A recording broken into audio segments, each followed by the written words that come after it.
तो आपने जो ये सवाल किया कि आइन में गुंजाइश है, सवाल ही पैदा नहीं आता आइन में कोई ऐसी गुंजाइश है, इसलिए नहीं हो सकती कि प्राइवेट फर्द के खिलाफ जो है वो कानूनी कार्रवाई बिल्कुल हो सकती है, लेकिन जो सरकार अपनी मुद्दत में मुकदमा दर्ज करती है ज़ाब्ता फौजदारी में, इनको इम्यूनिटी दी हुई है। इम्यूनिटी, ये मैसेज हर एक का अपना अपना है कि उसने उस मैसेज को क्या जो सा लेना है। ऑब्वियसली किसी शख्स को ह्यूमिलिएट किया जाता है बिहाइंड द बार्स, आप दूल्हा बन के नहीं बैठे होते स्टेज पे, आप यानी कि सरकार के खिलाफ आप किसी किस्म की फौजदारी कार्रवाई, जवाबी फौजदारी कार्रवाई, और आप सिविल कोर्ट में आप डैमेजेस का सूट या मलिशियस प्रोसिक्यूशन का सूट ये नहीं फाइल कर सकते।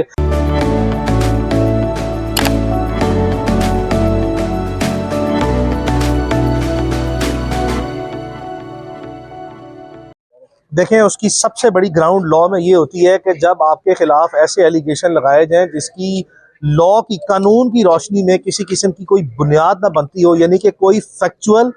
मटीरियल या लीगल बेसिस ही ना हो कि आपको प्रोसिक्यूट किया जाए, तो सबसे पहली कानूनी तौर पर बुनियाद यही होती है कि बगैर बुनियाद के जो है ना, वो बगैर किसी कानूनी और ठोस जवाब के और बगैर किसी मवाद के जब आपको जो सा निशाना बनाया जाता है, तो दिस इटसेल्फ स्पीक्स कि आपको इंतकामी कार्रवाई का निशाना बनाया जा रहा है। और दूसरी बात यह है कि आपने जनरल साहब को एज एन एनालिस्ट जो है वो रूटीनली ऑब्जर्व किया है। जनरल साहब रूटीनली जो है वो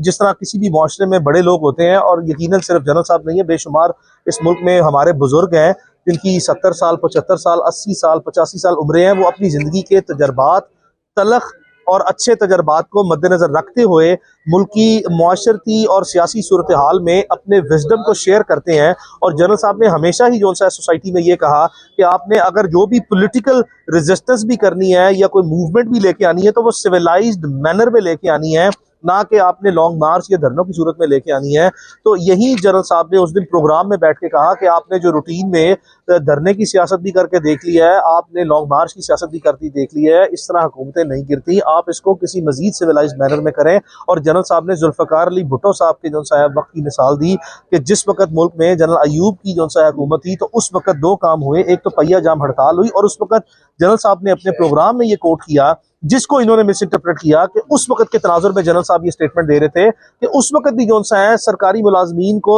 जुल्फ़िकार अली भुट्टो के टाइम पे कहा गया था कि आप जो सा है वो काम छोड़ दें, तो उस वक्त गरीबों ने, और ये कहा वो जुल्फ़िकार अली भुट्टो की स्टेटमेंट को कोट करते हुए जो सा अदालत में भी आज ये उन्होंने बयान किया कि मैंने ये कहा था, और ये माजी में ये चीज़ें मौजूद है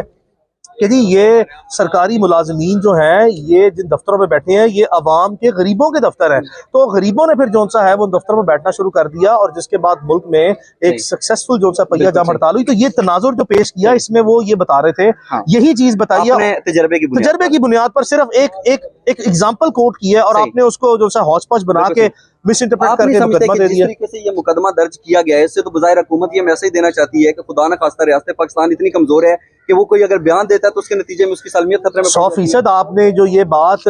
कमेंट किया है, ये अदालतों के ऑर्डर्स हैं, ये अदालतों की ऑब्जर्वेशंस हैं कि पिछले एक साल में आपने देखा कि पूरे के पूरे पाकिस्तान को ही, हर पाकिस्तानी शहरी, चाहे वो जर्नलिस्ट है, चाहे वो एनालिस्ट है, चाहे वो कोई ऑनरेबल जनरल है, चाहे वो कोई ऑनरेबल जो सा एक्टिविस्ट है, आपने तमाम के तमाम लोगों को बागी कहना शुरू कर दिया। आप इस हद तक आगे चले जाते हैं, आपको इसकी सेंसिटिविटी का अंदाजा ही नहीं है कि आप क्या कहते हैं। क्या ये बगावत पे उतर आया? आपको पता है कि पूरी दुनिया में बगावत की सिर्फ एक जो सा है वो मुकम्मल तशरीह और तारीफ है, और वो ये है कि मुसल्लह जिद्दोजहद एक कानूनी और रियासत के खिलाफ किया जाए। खुदा का खौफ करें, आपने किसी भी शख्स की जुबान को इतना बड़ा वेपन ट्रीट कर लिया है। आपने इस मुल्क में इज़हार आज़ादी राय कानूनी दायराकार के अंदर रहते हुए भी आपने उसका गला दबा दिया है। तो जो आपने कमेंट किया ये बिल्कुल फेयर है। एक आखिरी सवाल पूछना चाहूंगा कि लेट्स सपोज एक बंदा लाहौर के रेलवे स्टेशन के ऊपर 1947 में, एक छोटा सा बच्चा है, वो बाप का नहीं पता कि कहाँ चला गया, हिंदुस्तान में है ये कहाँ पर है, 1965-1971 की जंग लड़े, इस उम्र के अंदर भी कुर्बानियां दे रहे हैं। तो ये जो ज़हनी अजियत से गुजरे और उनकी फैमिली गुजरी,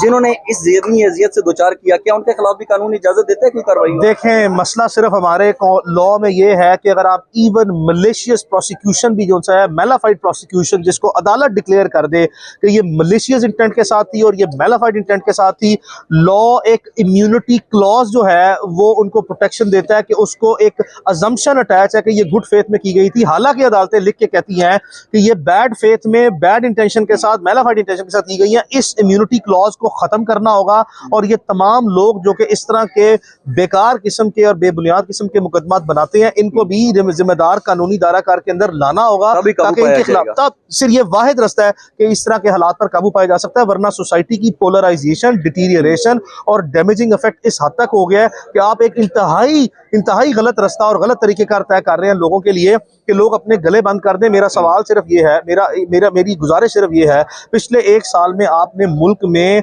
दर्जनों के लिहाज से 50 से 100 मुकदमे, आपने 100 मुकदमात दर्ज किए हैं बगावत के। किसी एक मुकदमे को अदालत ने एंडोर्स नहीं किया। आपके बगावत के मुकदमात कानून की रोशनी में गलत तशरीह पर मबनी है। आईने पाकिस्तान के दायराकार के अंदर रहते हुए अपनी आज़ादी का इजहार किया जाए, किसी शख्स को आप जाती नुकसान, उसकी साख को नुकसान ना पहुंचाएं, तो आप कोई भी बयान जो सा दे सकते हैं। आप इदारों के हक में बयान को जो सा है, मुआशरे के हक में बयान को जो सा है कंस्ट्रू करते हैं, बैडली इंटरप्रेट करते हैं कि ये उनके खिलाफ है। आप खुदा का खौफ करें और आप होश की जो सा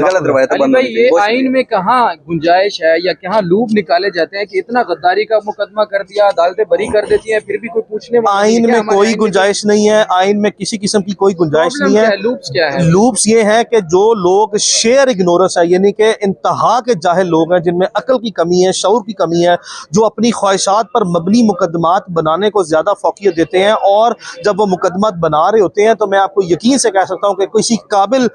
कानूनी वकील या किसी अच्छे जो सा कानूनदान से वो राय लेते ही नहीं है, जिसकी बुनियाद पर अदालतें फिर अपने जुडिशियल ओपिनियन जो लिखती हैं उसके थ्रू वो उनको हमेशा जो सा है वो मुकदमात को खारिज करती है, डिस्चार्ज करती है। तो आपने जो ये सवाल किया कि आइन में गुंजाइश है, सवाल ही पैदा नहीं आता। आइन में कोई ऐसी गुंजाइश है कि आप कानून से बालातर होकर और कानून की खिलाफ वर्जी करते हुए केस बनाए? ये जितने केसेस बन रहे हैं ये कानून की बैड इंटरप्रिटेशन, गलत तशरीह और अपनी ख्वाहिशात पर मबनी तशरीहात के मुताबिक बन रहे हैं, जिसको कानून बिल्कुल भी एंडोर्स नहीं करता और कोई गुंजाइश मौजूद नहीं है। सर, ये पिछले 10 या 12 महीने के अंदर बहुत सारे ऐसे झूठे मुकदमात हुए हैं, उनके खिलाफ कानूनी कार्रवाई नहीं होगी? वो इसलिए नहीं हो सकती कि प्राइवेट फर्द के खिलाफ जो है वो कानूनी कार्रवाई बिल्कुल हो सकती है, लेकिन जो सरकार अपनी मुद्दत में मुकदमा दर्ज करती है, ज़ाब्ता फौजदारी में इनको इम्यूनिटी दी हुई है, इम्यूनिटी दी है। इस इम्यूनिटी क्लॉज को जब आप कहते हैं कि नो प्रोसिक्यूशन और suit shall lie against the legal proceeding initiated by the state authorities in good faith, यानी कि सरकार के खिलाफ आप किसी किस्म की फौजदारी कार्रवाई, जवाबी फौजदारी कार्रवाई, और आप सिविल कोर्ट में आप डैमेजेस का सूट या मलिशियस प्रोसिक्यूशन का सूट ये नहीं फाइल कर सकते, इस बुनियाद पर कि ये माना जाएगा, तसव्वुर किया जाएगा कि ये कानून के जो रखवाले जिनको माना जाता है या अथॉरिटीज हैं, इन्होंने अच्छी नीयत के साथ और साफ नीयत के साथ मुकदमा बनाए हैं। इस इम्यूनिटी क्लॉज को ना, जो इनको रियायत दी है, वो खत्म किया जाना चाहिए। दुनिया के बेशुमार ममालिक में अगर सरकारी अथॉरिटीज भी जो है वो प्राइवेट सिटीजन के राइट्स को जो सा इन्फ्रेंच करते हैं, और अगर मलिशियस इंटेंट के साथ अटेम्प्ट करते हुए मुकदमा बनाते हैं, तो उनकी अदालतें भारी जुर्माने जो सा स्टेट को जो सा वो देती हैं, और वो इतने भारी जुर्माने हैं कि वो टेंस नहीं hundreds of millions of dollars में भी जो सा पूरी दुनिया में है। तो दुनिया ने अपने लॉ को इस तरह डेवलप किया और अपने इदारों को इस तरह जवाबदेह बनाया। पाकिस्तान में इदारे नजर आता है कि कानून को ही जवाबदेह नहीं है, यानी कि कानून ये बना दिया गया कि इदारे जो सा है वो इस तरह की प्रोसीडिंग में चाहे गलत मुकदमे बनाए, जली बनाए, झूठे बनाए, कोई जवाबदेह नहीं है। इस पे लेजिस्लेचर्स को अपने कलेक्टिव विजडम के साथ बैठना होगा। इस तरह के पुराने कानून को जो सा है उसमें आईनी तौर पर तरमीम करनी होगी और कानून को जो सा बदलना होगा। कानून को आज के दौर तकाजों और इस तरह के बढ़ते